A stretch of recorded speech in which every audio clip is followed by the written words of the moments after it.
cadre des rendez-vous Venir à l'Histoire, proposés régulièrement par l'équipe du festival L'Histoire à venir, une rencontre avait lieu samedi 24 octobre 2020 à la librairie Ombre Blanche avec l'historienne Hélène Dumas, chargée de recherche au CNRS, pour la présentation de son ouvrage Sans ciel ni terre, paroles orphelines du génocide des Tutsis, aux éditions La Découverte, collection à la source. La rencontre était animée par Natacha Laurent.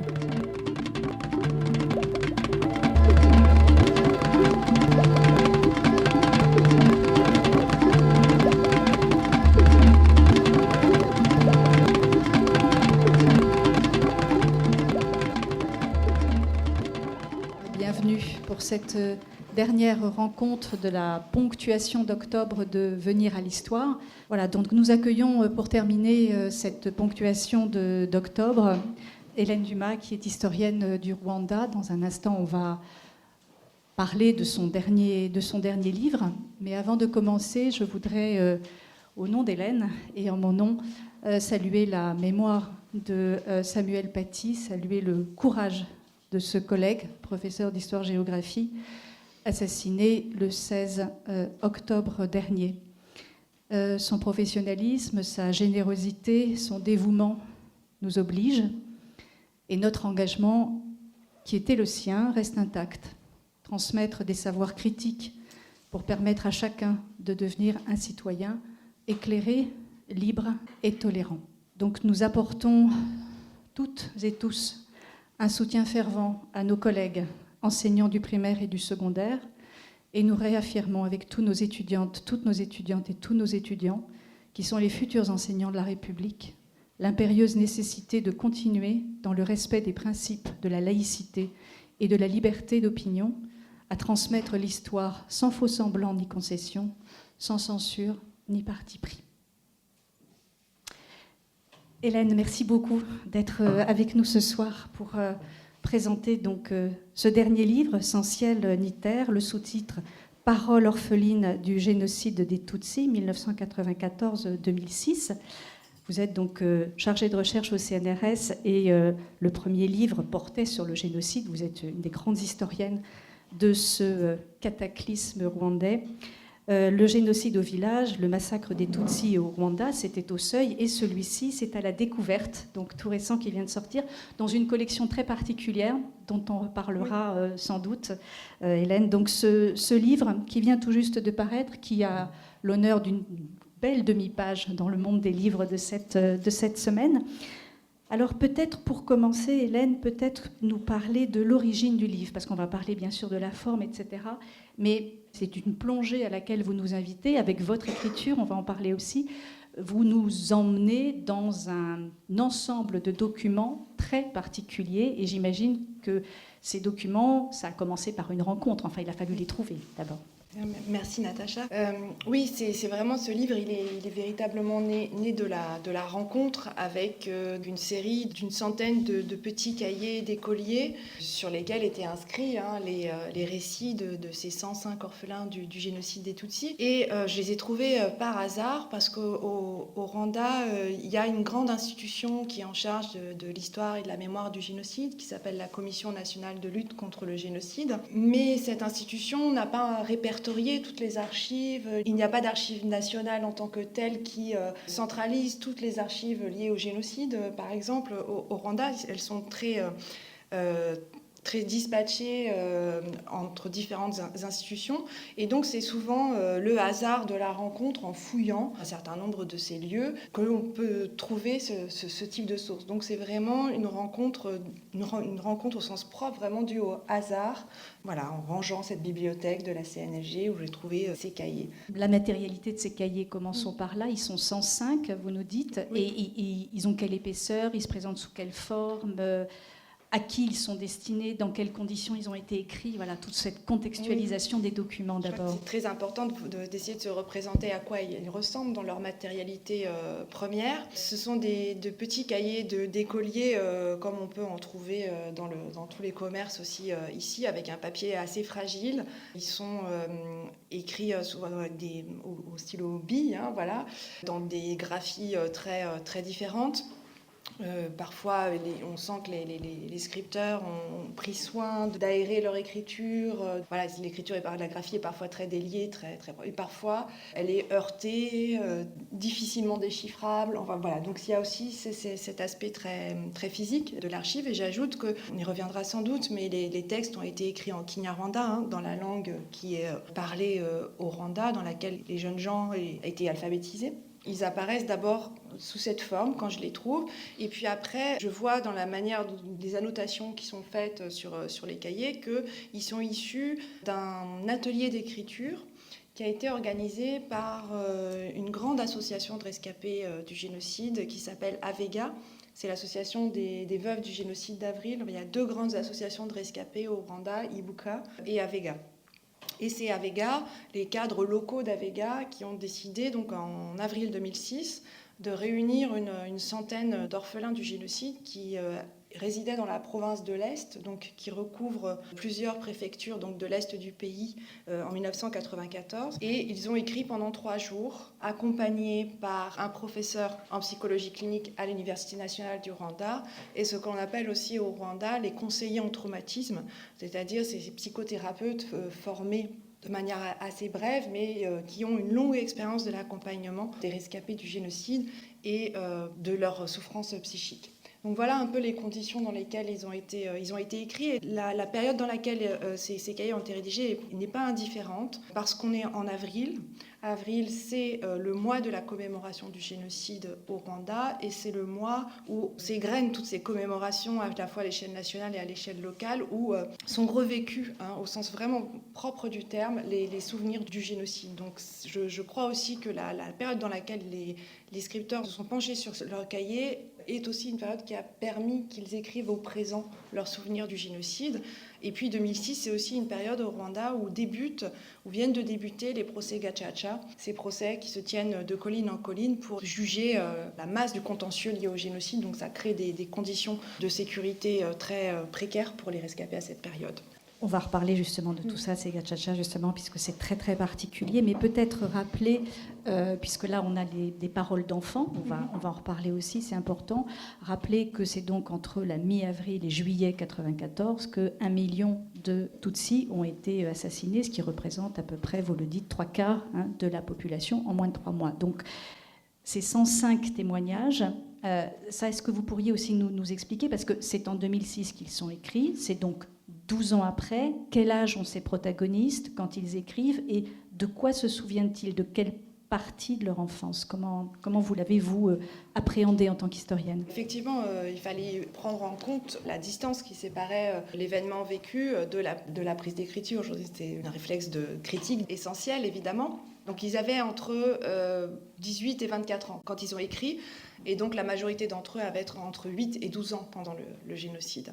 Alors ce qui est très particulier, c'est que malgré cette volonté effectivement de distance critique par rapport à l'âge qu'ils avaient lorsqu'ils ont écrit les cahiers, je n'ai cessé, et les traducteurs à mes côtés aussi, de les voir, de les entendre, de les traduire dans leur langue d'enfant. C'était ça qui était très particulier. C'est comme si tu avais de nouveau 8 ans, 9 ans, 10 ans au moment de l'écriture. Parce que leur langue est une langue enfantine. Il y a des manières, des investissements affectifs, par exemple, très particuliers d'enfants dans la manière de désigner la parenté, par exemple, en particulier les parents, les frères, les sœurs, etc.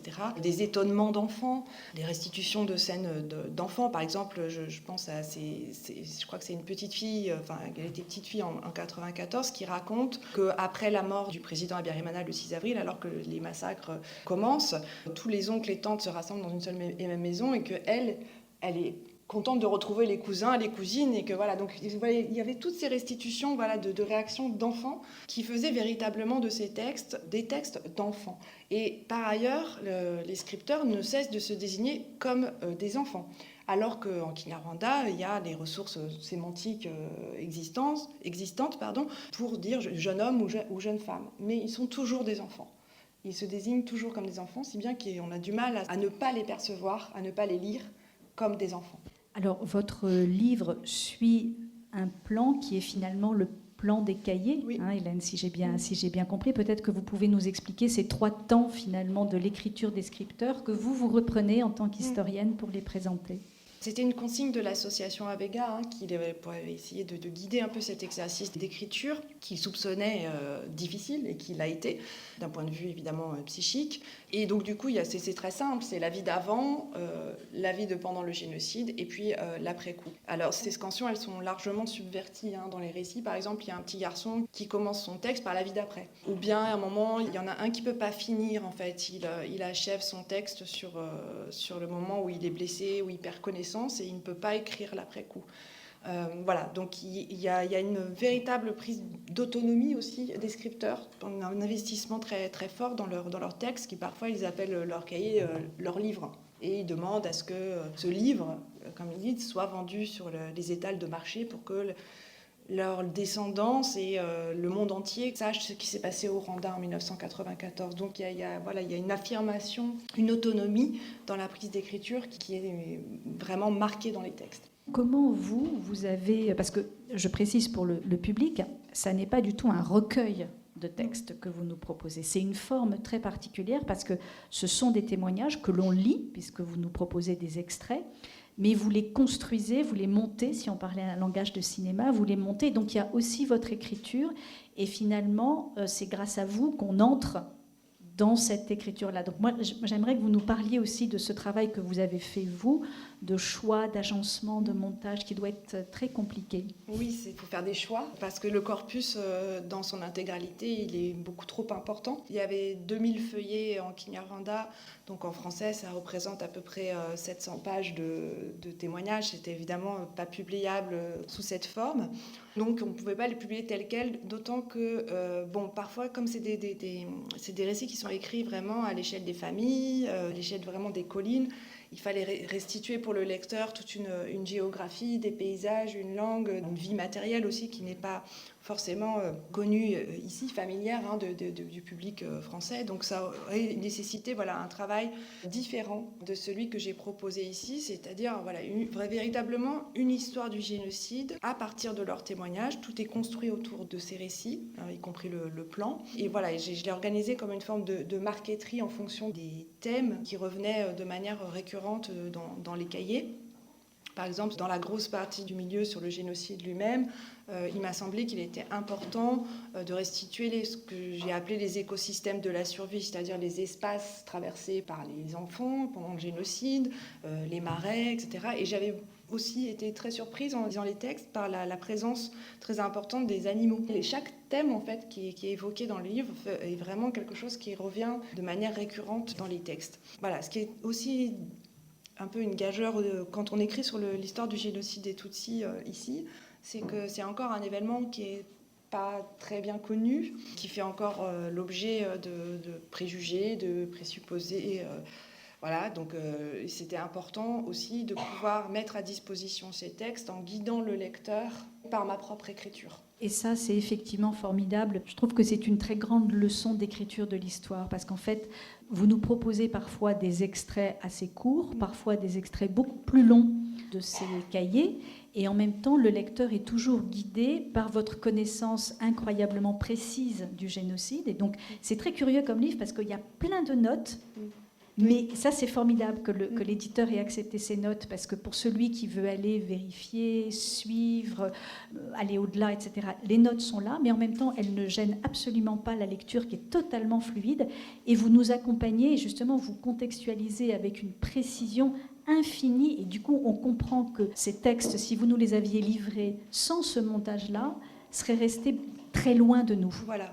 Oui, c'est exactement la volonté qui a guidé la manière d'écrire le livre. Il fallait rendre ces textes qui, moi, m'ont bouleversée. Quand je les ai rencontrés, je les ai trouvés non seulement bouleversants pour ce qu'ils racontent, je pense qu'il y a un choc affectif très fort quand on lit ces textes, mais je les ai trouvés aussi extrêmement intéressants du point de vue historique, par la manière, la minutie avec laquelle ces scripteurs racontaient les scènes, les interactions avec les tueurs, parfois même aussi les sauvetages.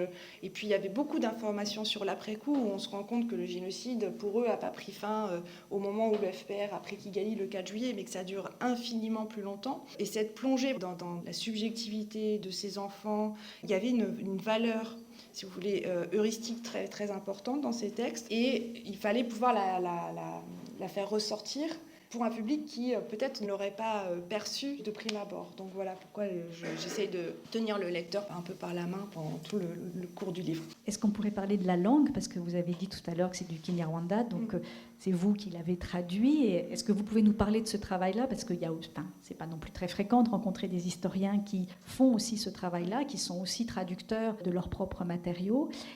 Donc ça, c'est la première question, mais j'en ai une autre sur l'écriture. Pour la traduction, je me suis fait aider quand même, parce que le Kinyarwanda, c'est une langue très difficile, très sophistiquée, très riche, qui en plus ne dispose pas ici de cours dispensés en France pour l'apprendre. Donc je l'ai apprise à l'oreille à force d'aller au Rwanda et de parler avec des gens qui ne parlaient pas français, donc il fallait bien se débrouiller. J'ai quand même bénéficié heureusement de l'aide de 2 personnes qui étaient également des rescapés du génocide, et c'était important. Il fallait avoir une connaissance de la langue de l'Ancien Régime. Puis il y a des mots, des expressions qui sont vraiment liées au génocide lui-même, que peut-être un Rwandais qui n'aurait pas vécu ces événements ne pourrait pas traduire. Mais j'ai pas voulu du tout laisser la traduction à un tiers sans y participer moi-même. D'abord pour des raisons de confidentialité, parce que les textes là sont tous anonymisés. Alors ça, c'est très important, Hélène. Oui. Il faut en parler parce que justement, il n'y a pas de prénom, il n'y a pas de nom. Non.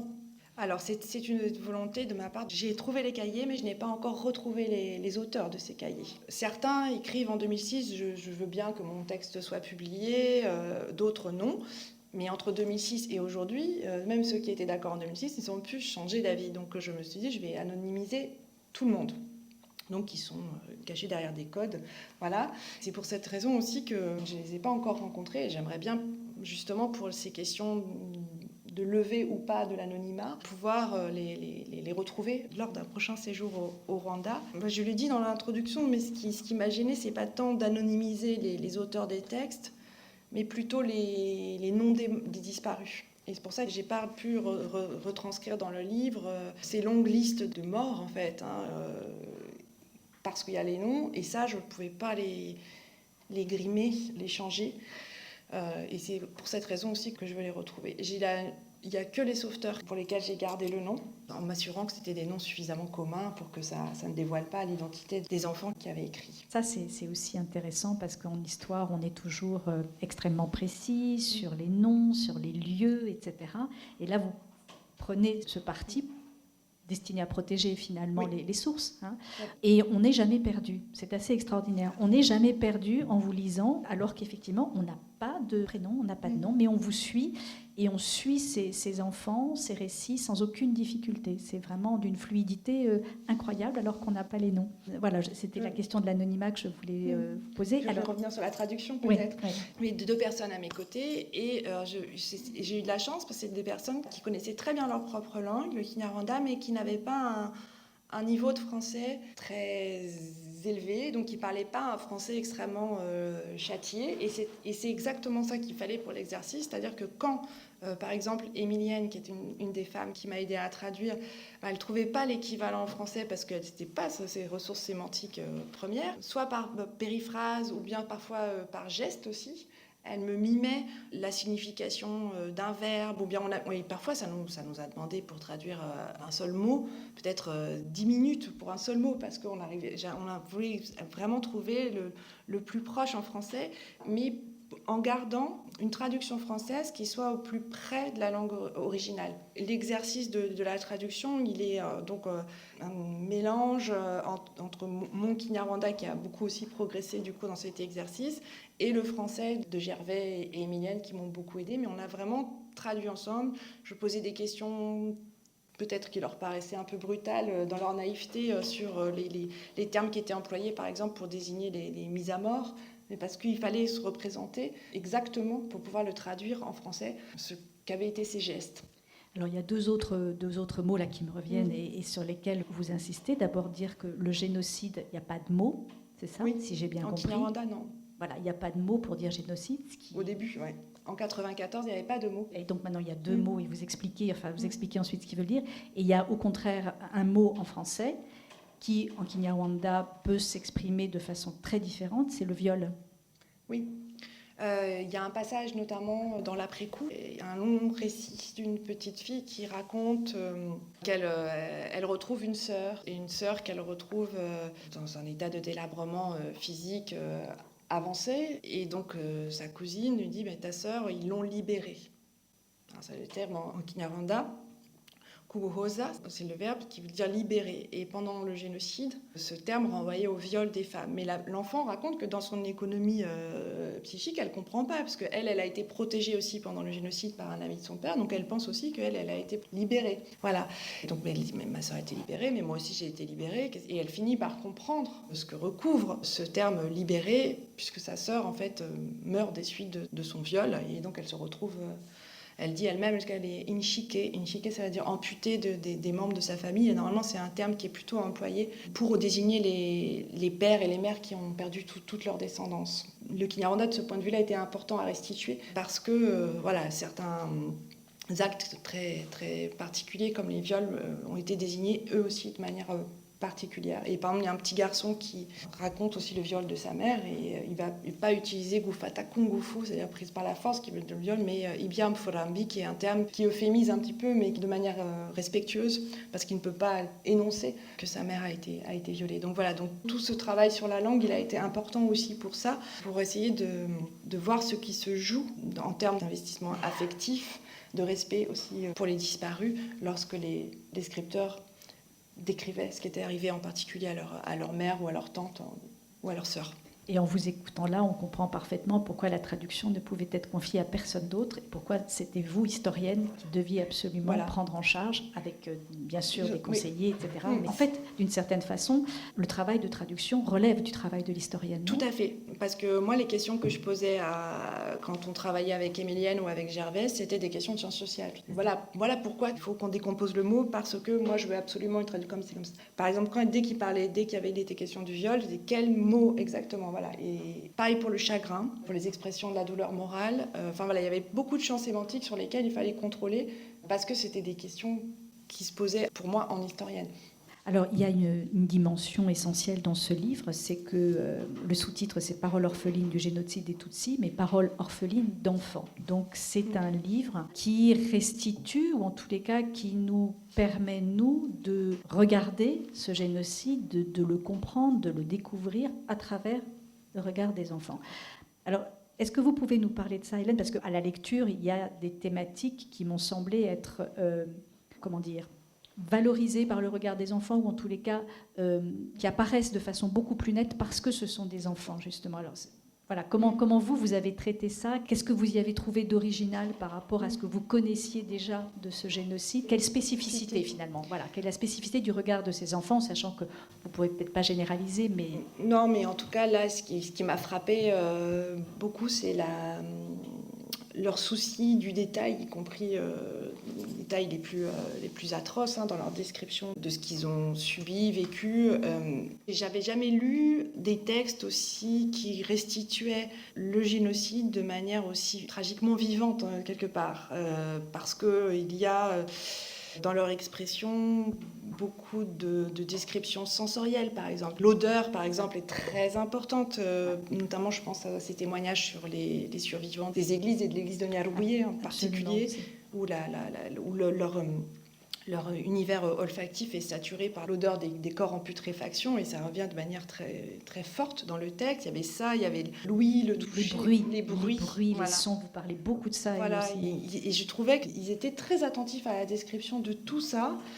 Enfin, c'est Gaël Faye qui a employé cette expression une fois, et je trouve qu'elle est vraiment très juste. Il dit que le regard de l'enfant est microscopique. Et c'est vraiment ça, c'est le génocide à la loupe au microscope avec ces textes, là où les adultes vont peut-être poser sur l'expérience des mots comme indicible, innommable. Voilà, là, avec ces textes, rien n'est indicible et rien n'est innommable puisque c'est dit et c'est nommé. Il n'y a pas de de voile, de pudeur, de conventions sociales placées entre leurs souvenirs et l'écriture. J'avais lu des travaux sur la Shoah aussi, sur les enfants pendant la Shoah, et il semble qu'à la fin de la Deuxième Guerre mondiale, lorsqu'il y a eu des grandes entreprises de collecte de témoignages, ceux qui partaient à la recherche des témoignages des rescapés de la Shoah cherchaient de manière particulière celui des enfants, précisément parce que c'était une parole qui n'était pas médiatisée par les conventions sociales et qu'elle était aussi beaucoup plus authentique. Vous voyez, on retrouve cet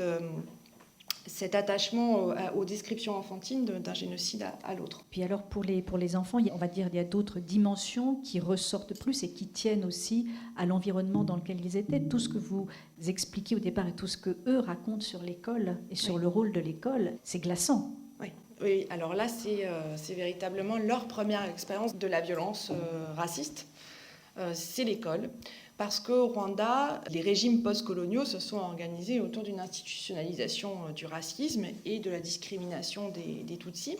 Et les enfants le racontent là encore de manière très, très minutieuse, très concrète, de quelle manière ils apprennent qu'ils sont Tutsis à l'école.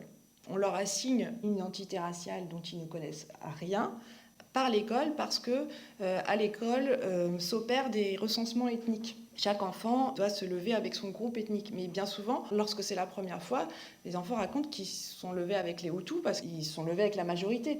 Et donc les instituteurs qui, eux, sont insérés dans le maillage social des collines reconnaissent les enfants. Ils disent non, toi, tu vas demander ta carte d'identité de tes parents, tu reviens et tu me dis qui tu es. Et c'est comme ça que les premières questions, en fait, sur cette identité raciale assignée par le régime de l'époque commencent à lever le voile aussi du silence familial sur les persécutions précédentes. Puisque c'était vraiment on voit à travers ces textes que les violences du passé et même le fait qu'ils soient Tutsis étaient considérés comme quelque chose de dangereux. Donc les parents n'en parlaient pas aux enfants. Et donc c'est à cette occasion-là que les parents commencent à parler des pogroms de 59-60 et que les enfants donc s'approprient cette mémoire. Alors je peux lire justement l'un de ces premiers témoignages. Voilà l'écriture d'Hélène s'arrête et voilà ce qu'elle nous propose. Quand j'ai commencé l'école, j'y allais avec les enfants voisins et sur le chemin, nous bavardions sans problème. En première année primaire, notre enseignant nous a demandé notre ethnie. J'entendais les uns dire qu'ils sont Hutus et les autres Tutsis. Et moi, je suis restée assis. L'enseignant m'a dit « Rentre chez toi, demande ton ethnie à tes parents et demain, reviens avec la réponse à cette question. » Je suis rentrée et j'ai demandé à papa. Papa m'a dit que je suis Tutsi. Le lendemain matin, je suis retournée à l'école et j'ai donné la réponse à mon enseignant. Il m'a fait répéter cela à haute voix afin que les autres entendent.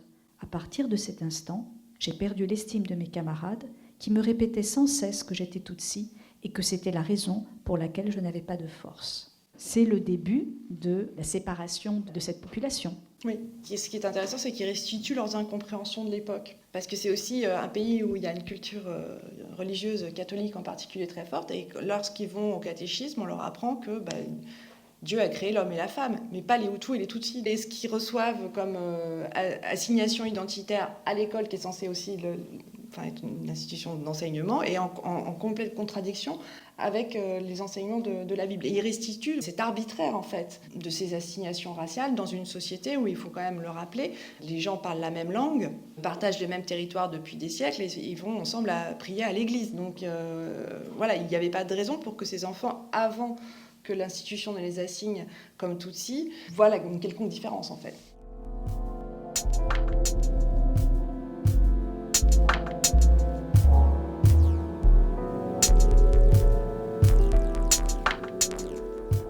Hélène Dumas à la librairie Ombre Blanche à Toulouse, samedi 24 octobre 2020, lors d'une rencontre autour de son ouvrage « Sans ciel ni terre, paroles orphelines du génocide des Tutsis 1994-2006 », paru aux éditions La Découverte, en conversation avec Natacha Laurent.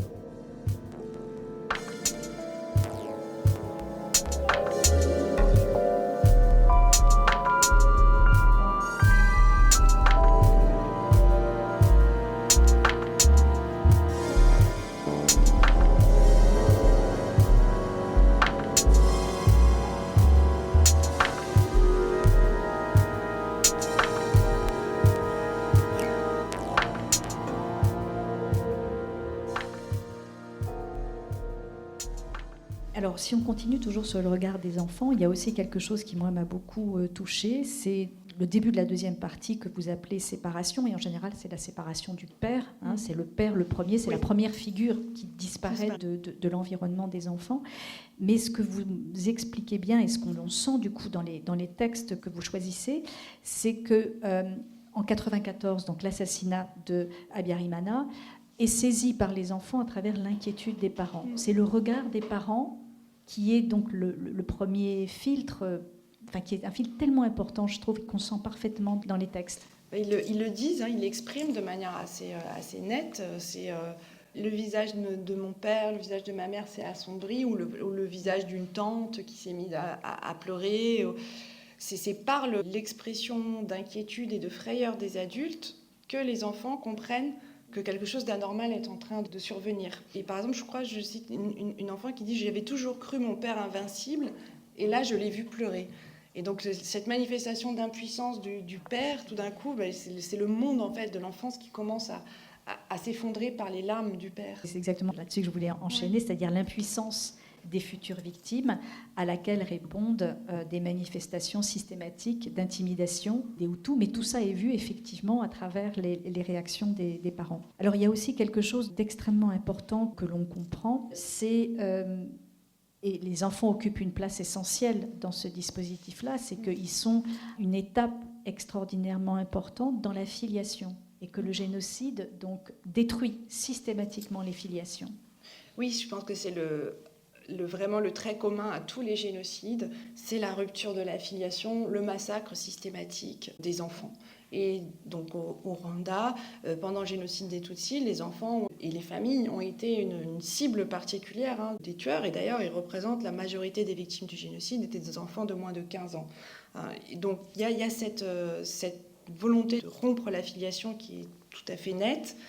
Mais plus encore, les tueurs organisent le saccage de la filiation par le viol, par des pratiques de cruauté qui visent à détruire les organes génitaux, la matrice, véritablement, la matrice des femmes Tutsis. Il y a une destruction à laquelle s'ajoute un déploiement de cruauté très important. Et qui est raconté par les enfants. Oui. Et que l'on lit dans ces témoignages, avec ce que vous disiez tout à l'heure, cette incroyable minutie, précision, à la fois de l'écriture et de la mémoire. Oui. Ça, oui, c'est il y a une hypermnésie, en fait. Et ça, je crois que c'est aussi quelque chose qu'avait remarqué, par exemple, Manon Pignot sur son travail sur la Première Guerre mondiale.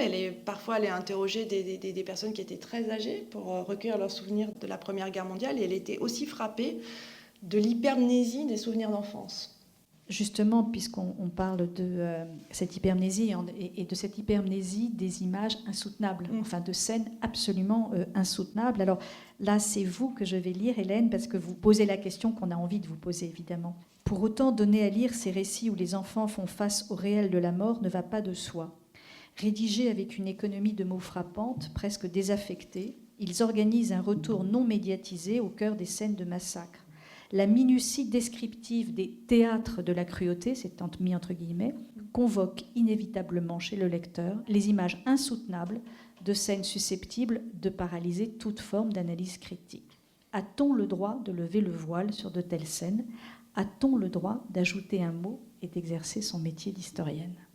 Voilà. Qu'est-ce que vous faites par rapport à ça ? Ça m'a posé beaucoup de questions, je ne sais pas de quel ordre, en fait, des questions morales, éthiques, des questions d'histoire aussi, de comment est-ce qu'on fait ce métier quand on est confronté à une source comme celle-ci.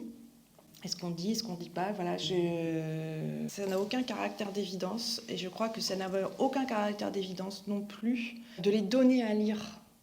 Parce que je ne sais pas si ces textes étaient audibles, lisibles par le public, parce qu'ils sont vraiment terribles. Voilà. Après, j'ai fait le choix de ne pas euphémiser les textes, de les montrer, parce que beaucoup de scripteurs manifestaient leur envie que les textes soient lus, et parce qu'ils les avaient écrits comme ça. Et le chapitre donc, sur les théâtres de la cruauté, c'est une expression que je reprends à Denis Crouzet. J'ai essayé vraiment de me mettre le plus possible en retrait, parce qu'il n'était pas question de paraphraser la description de ces scènes-là. J'ai essayé d'aménager l'écriture de ce chapitre en particulier de cette manière. Plusieurs fois, je me suis posé la question de savoir si j'allais les mettre ou pas.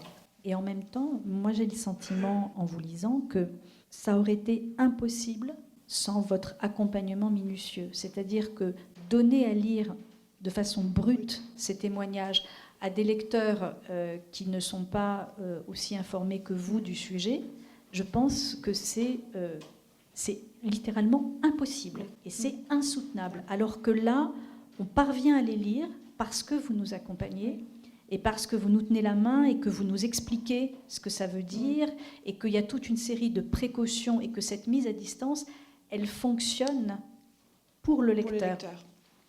Moi, c'est le sentiment que j'ai eu en le lisant, parce que c'est vrai qu'on peut redouter de lire certaines pages. Quand on arrive justement dans cette deuxième partie, on se dit, mais quelles horreurs on va lire.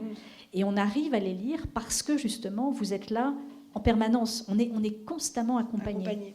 Je crois que c'est important. Merci, parce que c'est vraiment... il fallait pouvoir les rendre lisibles et pouvoir les rendre audibles, ces descriptions. Et ça n'avait, encore une fois, aucun caractère d'évidence, parce que, bon, pas si certains d'entre vous les liront, mais elles sont... oui, c'est insoutenable. C'est insoutenable parce qu'il est raconté, le contenu de ces scènes est absolument atroce, et parce que c'est des enfants qui le racontent, avec leur économie psychique d'enfants, donc qui voient leur... Et puis souvent, en plus, c'est pas le récit de massacre de personnes qui connaissent pas, c'est souvent le récit du massacre de leurs parents, de leurs sœurs, de leurs tantes. Voilà, je pouvais pas les donner comme ça, sans même poser la question de savoir si on les dévoile ou pas. Enfin, pour moi, c'était une précaution éthique. Et en même temps, c'est pour ça que ce livre a une place tout à fait légitime, et je trouve que la collection est parfaitement appropriée, parce que c'est une collection très originale qui est dirigée par Clémentine Vidal-Naquet, donc à la découverte, et qui justement propose des sources, mais propose des sources originales et d'une façon originale. Voilà. Ouais, c'est vrai que le projet du livre, il s'inscrivait parfaitement dans le projet de la collection. Et ça veut dire que ça a été un vrai plaisir de travailler avec Clémentine Vidal-Naquet sur ce texte qui m'a aussi beaucoup accompagnée. Alors moi, j'accompagne le lecteur, mais j'étais aussi accompagnée dans l'écriture, et ça, c'était important. Et voilà, ce qui est intéressant dans le projet éditorial, c'est qu'effectivement, la collection, elle redonne toute sa place à la source. Et le livre, il est véritablement construit autour des récits des enfants, par eux, c'est eux qui, enfin voilà, même si j'interviens pour guider, mais vraiment c'est eux qui forment l'ossature du livre, et on avait la liberté de les citer en longueur, ce qu'on ne peut pas toujours faire dans les travaux universitaires plus classiques. Et c'est vrai que cette collection, elle donne un espace de liberté à la fois à l'historien, mais aussi à ses sources. Et je trouvais que là, pour le cas en particulier de ces cahiers, qui sont une source très riche, très dense, qui fallait absolument pas écraser par un discours surplombant, je trouve que c'était vraiment idéal comme projet. Alors tout à l'heure, vous rappeliez que le saccage de la filiation, comme vous le dites, c'est une dimension qui est commune au génocide en général, mais il y a une spécificité du génocide des Tutsis au Rwanda, c'est le fait qu'ils n'ont pas été déplacés, ils n'ont pas été transportés, mais que ce génocide s'est déroulé sur les lieux et entre voisins. Il y a cette proximité... C'est une des conditions, si vous voulez, je pense, de l'efficacité du génocide. Vous l'avez rappelé tout à l'heure, 1 million de morts en 3 mois, c'est à peine croyable, imaginable, un tel taux de mortalité. Et une des conditions de cette efficacité, c'est précisément que les victimes ont été maintenues dans l'entre-soi des frontières du voisinage, pas aussi sur ordre des autorités locales. L'État est présent, mais l'État est présent aussi à l'échelle très, très locale, pour précisément qu'ils ne s'échappent pas, pour qu'on puisse les traquer, les reconnaître, les identifier au sein des voisinages, là où ils sont connus. Parce que c'est les voisins qui ont pris en charge l'extermination de leurs Tutsis. C'est comme ça aussi, vraiment, les massacres sont extrêmement décentralisés. Les enfants, quand ils arrivent à s'échapper parfois des frontières du voisinage, ils s'inventent, ou bien parfois c'est des figures de sauveteurs ou de bienveillantes qui leur disent de s'inventer une ascendance Hutu. Tu diras que tu es le fils de tel et que tu viens de tel endroit, et ainsi tu pourras échapper aux tueurs. Parce que les enfants n'ont pas de carte d'identité où est inscrit leur mention raciale, et parce que, encore une fois, il n'y a pas toujours, même s'il y a un corps Tutsi fantasmé de la part des tueurs, un enfant pouvait très bien se faire passer pour un Hutu. Donc c'est aussi pour ça qu'un des mots d'ordre des autorités pendant le génocide, c'est vraiment de maintenir les victimes sur place. Vous avez un chapitre dans la deuxième partie qui s'appelle Sauvetage. Et moi, j'ai appris beaucoup de choses parce que le génocide des Tutsis, j'ignorais qu'il y avait eu aussi toutes ces opérations finalement de sauvetage. Vous expliquez justement que c'est ça qui est incroyable, c'est que ces sauvetages utilisent exactement les mêmes relais que les massacres. Oui. Le religieux, parce qu'il y a beaucoup de religieux qui ont sauvé des Tutsis, et c'est aussi par ce biais-là que les Tutsis ont été tués, dans les églises en particulier, parfois avec la complicité des prêtres.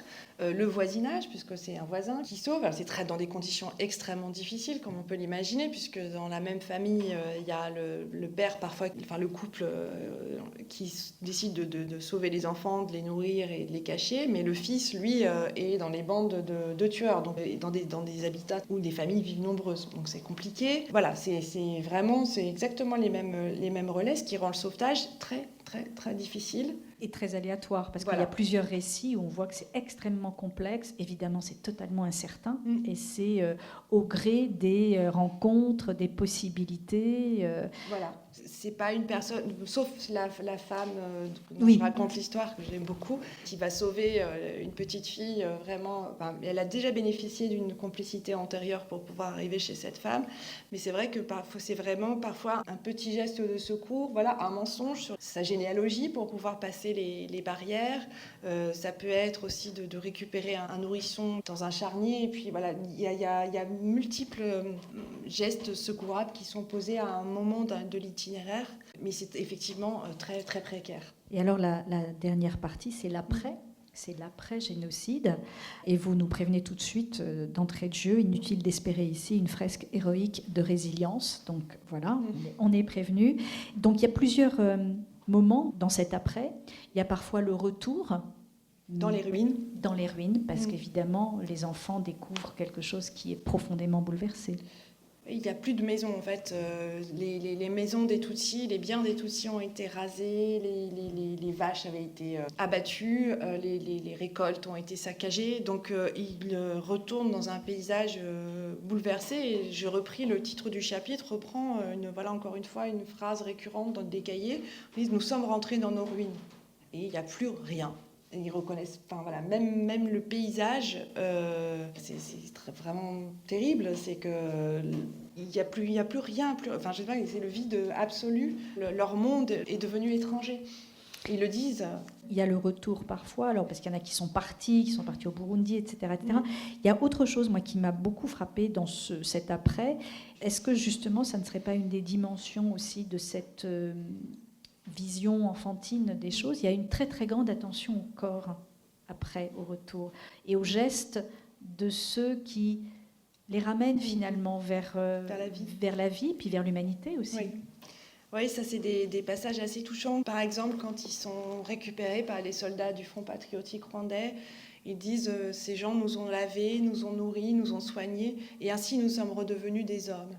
Il y a une autre petite fille ensuite qui a été maltraitée pendant plusieurs années, et on dirait une histoire de misérable, qui arrive à échapper à cette famille, à retrouver donc un nouvel espace familial chez une maman rescapée. Et là, tout ce qu'elle décrit des soins qu'elle reçoit quand elle arrive dans cette famille aimante, c'est les beignets qu'on lui offre, le thé qu'on lui offre, les vêtements, la douche, le fait de jouer, d'aller à l'église. Et tout est raconté vraiment, là encore, dans le moindre détail, parce que c'est ces attentions-là qu'elle a plus reçues depuis... Là, pour le coup, elle est restée très longtemps... Elle est restée 2 ans dans des familles maltraitantes. Et c'est ça aussi les souvenirs d'enfance. C'est tout ce qui la ramène à l'enfance qu'elle avait perdue. Et puis, il y a aussi cette immense douleur morale et cette très grande solitude. En fait, moi, je sens dans les derniers récits une très, très grande solitude de ces scripteurs. Certains parlent même d'exil intérieur. Alors, je ne sais plus si c'est eux ou si c'est vous qui parlez d'un exil intérieur, une sorte de retrait complètement. Avec Émilienne ou avec Gervais, quand on traduisait, on avait hâte que le FPR arrive pour que les scènes insoutenables cessent. Et en fait, on était très naïfs parce que tout l'après-coup était d'un désespoir insondable. Effectivement, c'est rempli d'une très très très grande douleur morale. lié au fait que le quotidien pour ces enfants, ces orphelins après le génocide a été extrêmement difficile. Il y a beaucoup de mentions de la faim, du fait qu'ils n'ont pas de maison après le génocide, qu'ils éprouvent beaucoup de difficultés à aller à l'école et à étudier comme ils le peuvent, lorsque surtout certains sont devenus orphelins chefs de ménage. C'est une nouvelle catégorie de rescapés qui est née après le génocide. C'est ces enfants qui prennent en charge d'autres enfants. Donc il y a des inquiétudes sur les enfants qui sont laissés sur les collines, inquiétudes parce que les familles des tueurs sont encore là, voire les tueurs eux-mêmes, inquiétudes parce qu'il n'y a pas assez de nourriture. Enfin voilà, c'était vraiment, je pense que c'est aussi quelque chose qu'on découvre par ces cahiers, c'est ce que fut la condition d'orphelin au Rwanda après le génocide. Et elle a été extrêmement difficile. Je pense qu'on a oublié à quel point, surtout si on va au Rwanda aujourd'hui, on voit Kigali vraiment se parer de beaucoup d'immeubles flambant neufs, à quel point ce pays a été ravagé, détruit par le génocide. Et ces vies fragiles d'orphelins, elles sont là pour le rappeler aussi, à quel point la vie a été très, très, très, très dure sur le plan matériel. Et donc, cette difficulté matérielle fait ressurgir la douleur morale, puisque lorsque l'on n'a pas de logement, lorsqu'on n'a pas de nourriture, alors que c'est les parents qui pourvoyaient à ces besoins essentiels de la vie, eh bien, ça ramène dans les souvenirs de la perte. Alors, il y a peut-être des questions ou des réactions à ce livre, ou des questions sur le projet, qui est un projet très, très particulier, comme vous le voyez.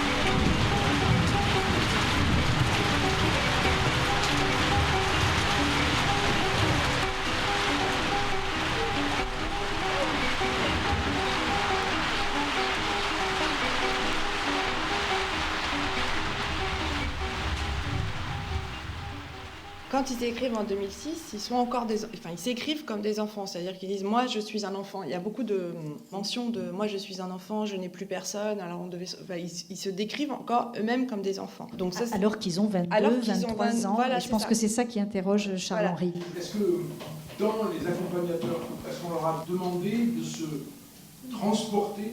Je crois qu'ils n'ont même pas eu besoin de leur demander parce que, alors, il y a deux choses. Il y a d'abord une donnée sociologique basique, c'est qu'au Rwanda, on est enfant jusqu'à ce qu'on quitte le foyer pour fonder son propre foyer. On est enfant très tard. Si vous voulez, c'était une question sur le décalage. Les Rwandais ne la posent jamais parce que ils disent encore est-ce que tu vas aller retrouver les enfants, alors qu'aujourd'hui, c'est eux qui ont sûrement des enfants. Voilà. Mais parce qu'on est enfant très tard. Là, aucun des scripteurs n'a, au moment où il écrit, fondé son propre foyer. Voilà, ils sont tous célibataires et ils s'occupent des orphelins dont ils ont la charge depuis 1994. Et ensuite, j'ai dit, les textes ont été écrits dans un moment très particulier, donc pendant la période de commémoration du génocide. Et de manière, là pour le coup, générale, pendant les périodes de commémoration, les témoignages qui sont portés, les chants, ils organisent un retour vers l'événement en 1994, si bien que, par exemple, il y a des grandes crises de reviviscence traumatique souvent pendant la commémoration. Et quand vous écoutez les gens qui sont en crise, ils disent ils arrivent. Et ils parlent des tueurs parce qu'ils voient les tueurs. Véritablement, c'est très très saisissant. Une fois, je discutais avec un ami, lui-même rescapé, mais qui est dans les équipes d'aide justement pour sortir les gens des foules, des commémorations quand ils commencent à avoir des crises. Et il me disait, il ne faut jamais leur donner d'eau, parce que c'est le premier réflexe qu'on a quand quelqu'un suffoque, parce qu'il voit du sang. Et donc, il faut apaiser les personnes d'une autre manière, leur dire non, on n'est pas en 94. La première chose qu'ils disent pour s'occuper des personnes qui ont ce type de crise, c'est on n'est pas en 94, on est telle date, telle année, tu es à tel endroit, etc. Voilà. Et donc, vous voyez, ces formes de basculement dans l'événement, elles sont fréquentes au Rwanda. Enfin, c'est une modalité du souvenir qui est fréquente. Voilà.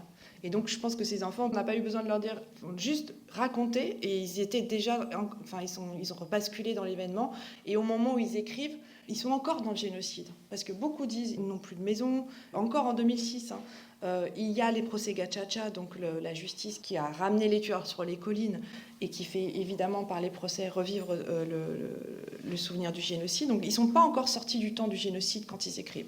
Là, je pense que si je les retrouve l'année prochaine, on pourra vraiment avoir ce regard plus rétrospectif. Mais en 2006, ils sont encore ces enfants orphelins du génocide. Vraiment. Voilà, il me reste à vous remercier, Hélène, pour cette rencontre, Natacha. pour votre livre. À dire que donc le livre est en vente. Hélène Dumas peut bien sûr dédicacer son ouvrage, qui est, je vous le dis, absolument passionnant et qui s'adresse à tous les publics. Merci beaucoup à Hélène Merci, Dumas. Natacha. Merci.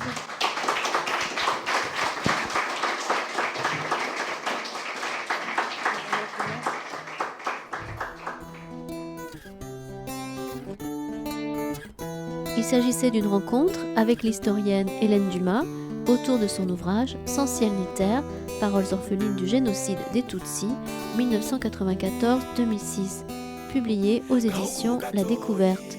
Enregistré le 24 octobre 2020 dans le cadre des rendez-vous Venir à l'Histoire, proposés par le comité éditorial et scientifique du festival L'Histoire à venir. Une feuille et un stylo apaisent mes délires d'insomniaque, loin dans mon exil, petit pays d'Afrique des grands lacs. Remémorer ma vie naguère avant la guerre, trimant pour me rappeler mes sensations sans rapatriement. Petit pays, je t'envoie cette carte postale, ma rose, mon pétale, mon cristal, ma terre natale. Ça fait longtemps les jardins de Bougainvilliers, souvenirs enfermés dans la poussière d'un bouquin plié. Sous le soleil, les toits de tôle scintillent, les paysans défrichent la terre en mettant le feu sur des brindilles. Voyez mon existence avait bien commencé, j'aimerais recommencer depuis le début, mais tu sais comment c'est. Et nous voilà perdus dans les rues de Saint-Denis. Avant qu'on soit sénile, on ira vivre à Guissény. On fera trembler le sol comme les grondements de nos volcans. Alors petit pays, loin de la guerre, on s'envole quand Gaugu gatoyi, gaugu kaniniya, warapunyweni wapuye, waragoweni wagoka, gaugu gatoyi, gaugu kaniniya. Petit bout d'Afrique, perché en altitude, je doute de mes amours, tu resteras ma certitude. Réputation, recouverte d'un linceul. Petit pays, pendant 3 mois, tout le monde t'a laissé seul. J'avoue, j'ai plaidé coupable de voyir quand tous les projecteurs étaient tournés vers le Zaïre. Il fallait reconstruire mon petit pays sur des ossements, des fosses communes et puis nos cauchemars incessants. Petit pays, te faire sourire sera ma rédemption. Je t'offrirai ma vie, à commencer par cette chanson. L'écriture m'a soigné. Quand je partais en vrille, seulement laisse-moi pleurer quand arrivera ce maudit mois d'avril. Tu m'as appris le pardon pour que je fasse peau neuve, petit pays. Dans l'ombre, le diable continue ses manœuvres. Tu veux vivre malgré les cauchemars qui te hantent. Je suis semence d'exil d'un résidu d'étoiles filantes. Gaugu gatoyi, gaugu kaniniya, warapunyweni wapuye, waragoweni wagoka, gaugu gatoyi, gaugu kaniniya. Un soir d'amertume, entre le suicide et le meurtre, j'ai gribouillé ces quelques phrases de la pointe neutre de mon feutre. J'ai passé l'âge des pamphlets quand on s'encanaille. Je connais que l'amour et la crainte que celui-ci s'en aille. J'ai rêvé trop longtemps de silence et d'aurore boréale. À force d'être trop sage, je me suis pendu avec mon auréole. J'ai gribouillé des textes pour m'expliquer mes peines. Bujumbura, t'es ma luciole dans mon errance européenne. Je suis né il y a longtemps, un mois d'août. Et depuis, dans ma tête, c'est tous les jours la saison des doutes. Je me navre et je cherche un havre de paix. Quand l'Afrique se transforme en cadavre, les époques, ça meurt comme les amours, man. J'ai plus de sommeil et je veille comme un zamou.